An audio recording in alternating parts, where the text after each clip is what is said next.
레위기 말씀도 이제 다 마무리가 되어 가는데 26장은 이제 전체 레위기의 종합편이다 이렇게 볼 수 있습니다. 하나님께서 우리에게 말씀하시는 것이 우리는 이 말씀을 들을 때 때로는 너무 금지하고 하지 말라 하고 어떤 것들은 하라 하고 이렇게 하나님께서 정하신 법들이 너무 큰 것이 아니냐, 그래서 그것이 너무 우리에게 느껴질 때 율법적으로 느껴지고 강압적으로 느껴지고, 그래서 때로는 이 청소년들이 이런 것들을 듣기 힘들어합니다. 젊은 사람들이 말씀을 듣고 그렇게 하지 마십시오, 그것을 끊어내십시오 이렇게 하면 왜 자꾸 우리 삶에 간섭하십니까 이렇게 생각을 하는데, 하나님의 마음을 잘 몰라서 그런 겁니다.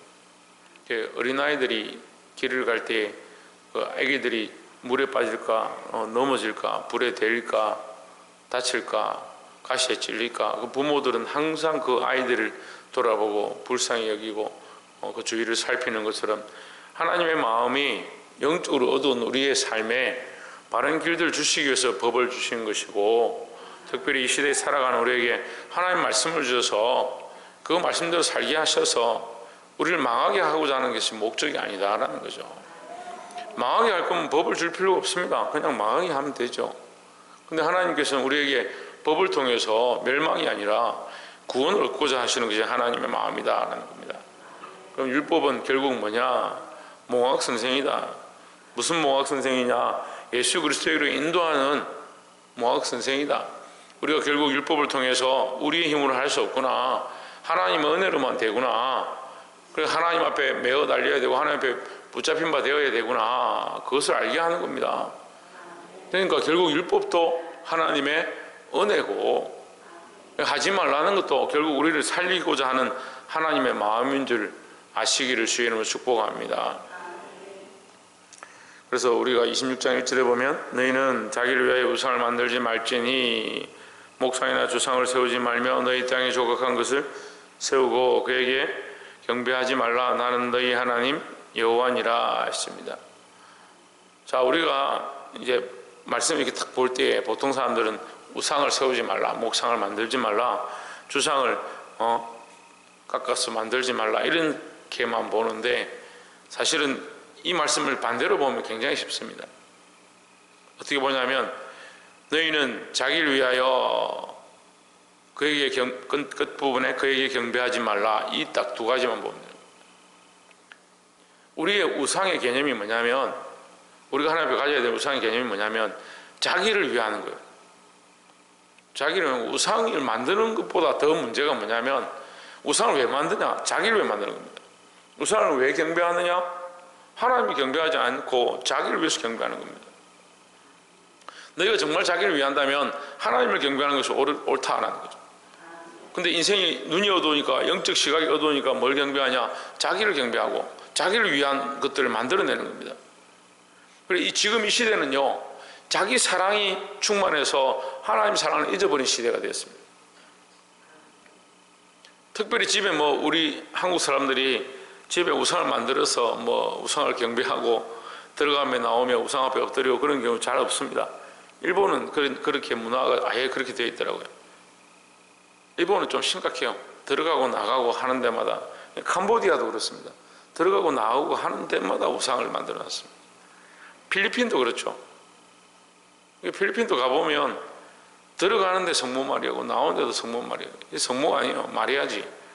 우상을 만들어 놓고 그걸 섬깁니다.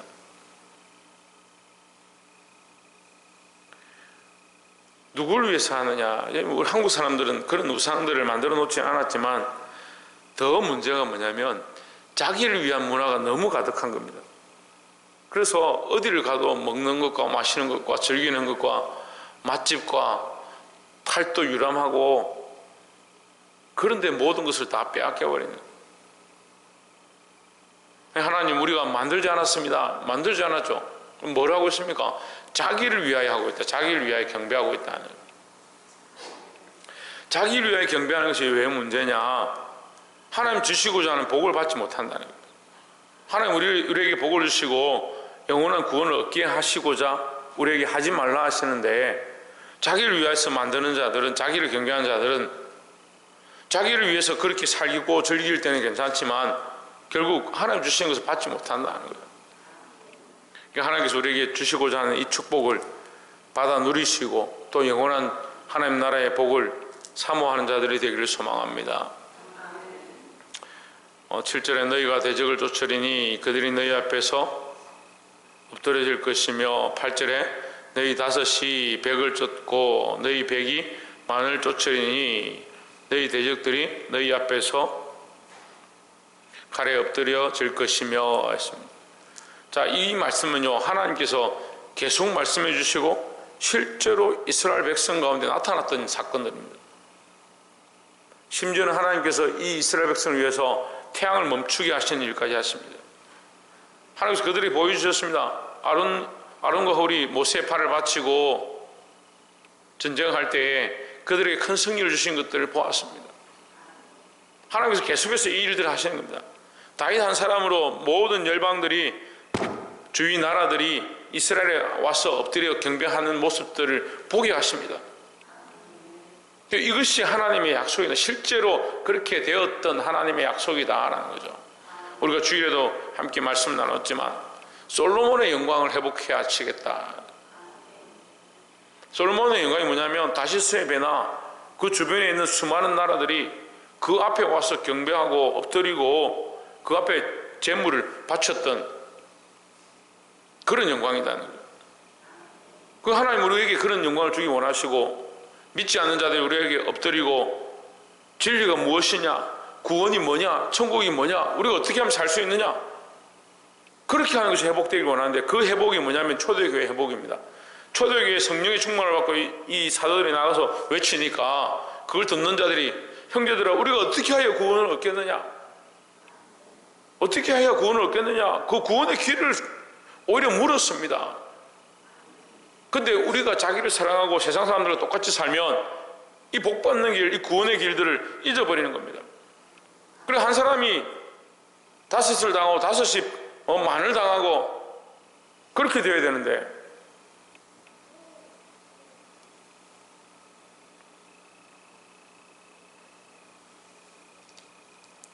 너희 다섯이 백을 쫓고 너희 백이 만을 쫓는 그런 역사가 나타나야 되는데 지금 우리가 반대로 되죠. 반대로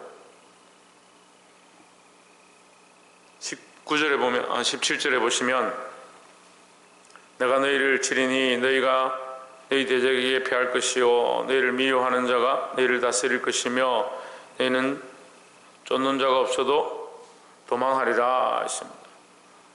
하나님께서 주시고자 하는 게 이게 아니잖아요. 지금 이걸 주겠다라고 하는 게 아닙니다.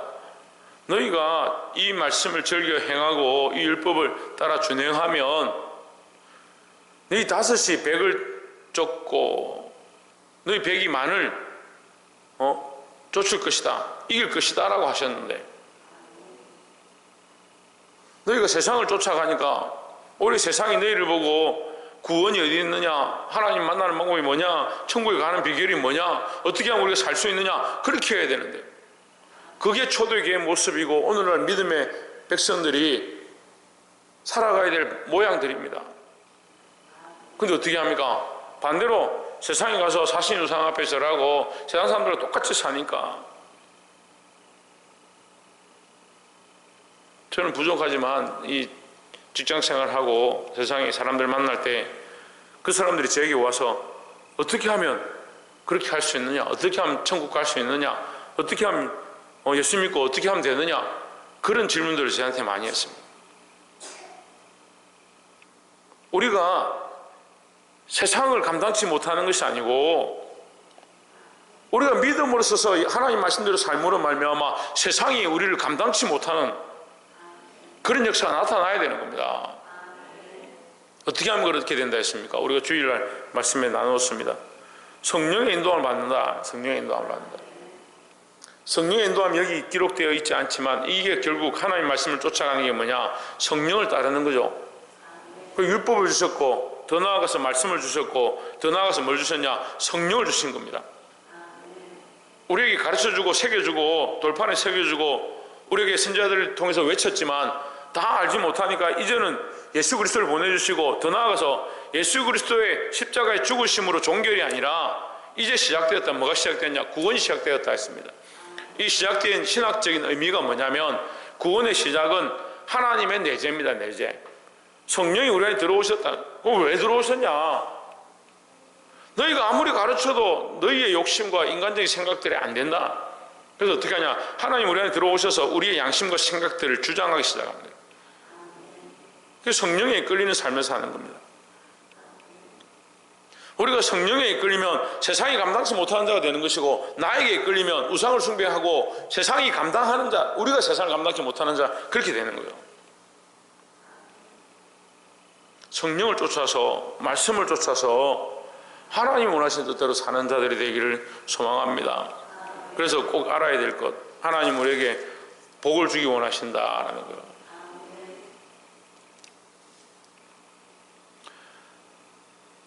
우리가 두 번째 나눌 말씀은 26절에 내가 너희 의뢰하는 양식을 끊을 때에 열 여인이 한 하덕에서 너희 떡을 구워 저울에 달아주리니 너희가 먹어도 배부르지 아니하리라 하십니다. 이게 무슨 말이냐면요, 너희를 위하여 열 여인이 와서 수종을 들고 그들이 떡을 구워서 너희에게 그렇게 갖다 바친다 하더라도 너희 배가 부르지 않다는 거예요. 더 쉽게 말하면 세상의 즐거움은요, 너희가 즐기고 싶은 만큼 즐기고 배가 터지도록 먹어도 그 다음이 없다, 만족함이 없다라는 거죠. 참 만족은 어디 있느냐? 하나님 안에 있다라는 겁니다. 우리가 세상의 것들을 쫓아가면 쫓아갈수록 그것은 헛되다는 거예요. 헛되다는 거죠.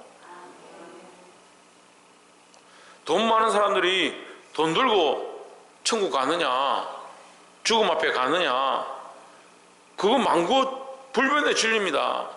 죽는 사람들이 빈손으로 가는 겁니다.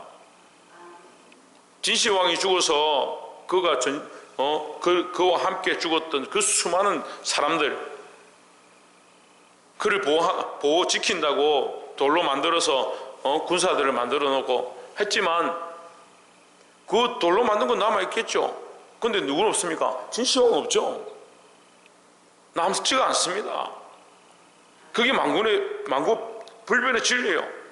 인간은 죽으면서 흙으로 돌아가는 거예요. 하나님께서 우리에게 말씀하신 흙에서 났으니 흙으로 돌아가라 했으니까. 아무리 부귀영화를 누리고 이 세상의 것들을 즐겨도 결국은 흙으로 돌아가는 겁니다. 그러니까 우리는 누굴 기억해야 되냐? 젊은 이들, 청년들이 뭘 기억해야 합니까? 청년의 때에 창조주 하나님을 기억해야 돼. 창조주 하나님을.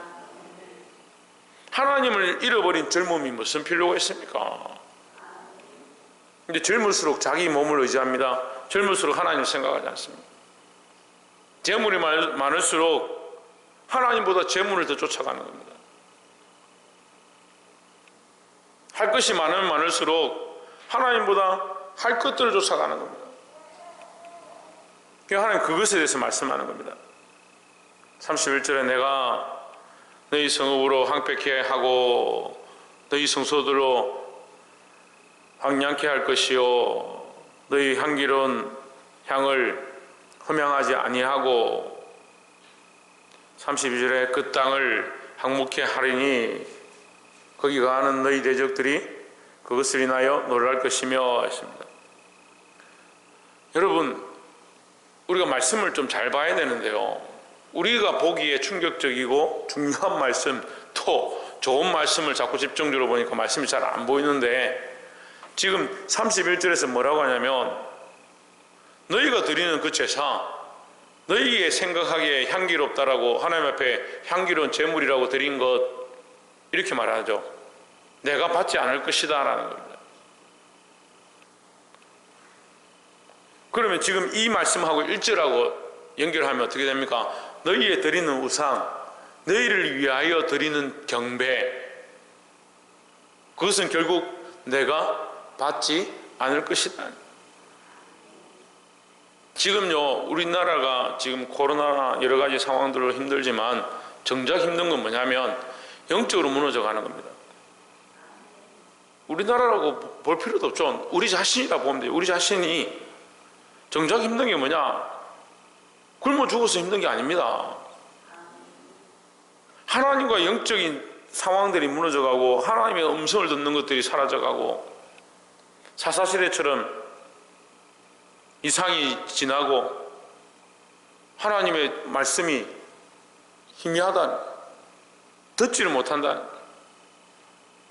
영적 상황들이 무너지니까 하나님과의 관계가 무너지고 예배가 무너지고 하나님 앞에 향기로운 제사가 없어져 버리는 겁니다.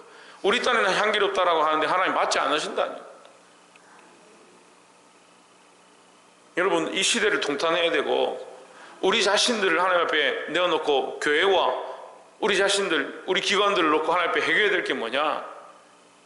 우리가 쫓아가야 될 게 먹고 마시고 즐기는 행사가 아니라 하나님과의 영적 관계를 회복하는 것이다 라는 거죠. 그 말씀을 이제 하나님께서 43절에 보시면 그들이 나의 법들을 싫어하며 나의 규례를 멸시하여 오므로 그 땅을 떠나서 사람이 없을 때에 땅이 황폐하여 안식을 누릴 것이요 그들은 자기 죄악으로 형벌을 준이 받으리라. 44절 그런즉 그들이 대적의 땅에 거할 때에 내가 실어버리지 아니하며 미워하지 아니하며 아주 멸하지 아니하여 나의 그들과 세운 언약을 폐하지 아니하리라. 하나님은 결국 우리를 버리지 않으시고 다시 회복해 하길 원하신다는 거죠. 우리가 하나님 앞에 채찍을 맞고 지금 영적으로 끊어진 것처럼 보이는 이 상태에서 뭘 해야 되냐? 하나님의 언약을 기억하고 다시 돌아가야 된다는 겁니다. 왜냐하면 하나님은 그 언약을 기억하고 계시기 때문이라는 거죠. 45절에 내가 그들이 하나님이 되기 위하여 일방의 목전에 애굽에서 인도하여 낸 그들의 혈주와 맺은 언약을 그들을 위하여 기억하리라. 나는 여호와니라 했습니다. 하나님은 하나님이시다. 여호와 하나님이시다. 나는 어제나 오늘은 영원토록 동일하고 변하지 않는다. 너희와 세운 그 언약을 변케 하지 않을 것이고 버리지 않을 것이다. 너희가 돌아오면 이 말이죠. 하나님이 돌아간 게 아니에요. 하나님이 이게 우리를 단절하고 뒤로 돌아서 있는 게 아닙니다. 우리가 돌아서 있는 거죠. 다시 말씀드리면요, 하나님은 우리와 여전히 말씀하기 원하고 우리에게 역사하기 원하고 우리에게 음성을 들려주기 원하고 우리를 인도하기 원하고, 그래서 우리에게 더 가까이 가기 위해서 그리스도를 보내셨고 우리에게 더 가까이 오시기 위해서 성령을 보내주셨습니다. 우리 성령에 이끌리고 우리 양심에 이끌리고 우리 마음을 하나님 앞에 자복시키는 그런 삶을 살아야 하는 겁니다. 말씀을 맺겠습니다. 사랑하는 성도 여러분, 하나님께서 우리에게 율법을 주셔서 우리를 옥죄고 우리를 심판하고 우리를 죽이는데 목적을 가지는 게 아니고 우리를 살리는데 목적을 가지고 그 마음을 가지고 계시다라는 겁니다. 하나님, 우리 하나님이 되시고 우리에게 말씀하고 우리에게 복을 주기 원하신다. 그럼 어떻게 해야 되냐? 하나님 여전하시니까 우리가 하나님 앞에 돌아오면 되는 겁니다. 하나님께로 더 바라보고 하나님께로 나오면 되는 겁니다. 이 언약의 하나님을 잊지 아니하고 이 하나님을 붙잡고 그 음성을 듣고 순종하는 삶을 사시는 저와 여러분 되시기를 주의 이름으로 축원합니다. 기도하겠습니다. 이 시간 말씀을 생각